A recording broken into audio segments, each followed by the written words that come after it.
Tregu imobiliar në Shqipëri po përjeton një rënje të ndjeshme, duke ngritur dyshime mbi ekzistencën e një fluske që mund të ketë filluar të shfryhet.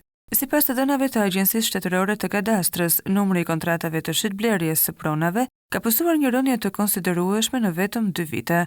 Në vitin 2022 janë regjistruar 37.900 kontrata të shitjes së pronave, ndërsa në vitin 2023 ky numër ra në 35.690, duke shënuar një ulje prej 6.2%. Rënja është përshpejtuar edhe mëtej në vitin 2024, ku janë regjistruar vetëm 31.199 kontrata, një tkurrje prej 14.4% krahasuar me vitin 2023.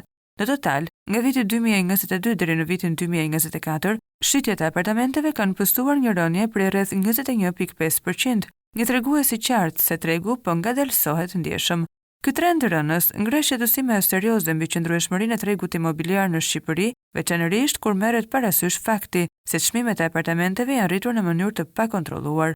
Aktualisht kostot e blerjes së një prone janë jashtëzakonisht të larta dhe nuk përputhen me realitetin ekonomik të vendit. Me një nivel pagash relativisht të ulta, fuqia blerëse e qytetarëve është shumë e kufizuar, duke bërë që shumë individ dhe familje të mos kenë mundësi të investojnë në prona të reja. Rënja e kontratave të shitblerjes mund të jetë një sinjal se tregu po përballet me një fazë ftohjeje, ose ndoshta me një krisje të një fluske imobiliare të krijuar nga spekulimet dhe çmimet e fryera artificialisht.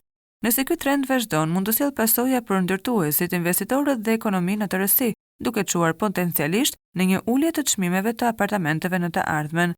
A është ky fillimi i një krize në tregun e pasurive të paluajtshme? A do të korrigjohen çmimet për të përshtatur me realitetin ekonomik të vendit? Këto janë pyetje që mbeten ende pa përgjigje, por një gjë është e sigurt, tregu imobiliar shqiptar po hyn në një fazë fiduese.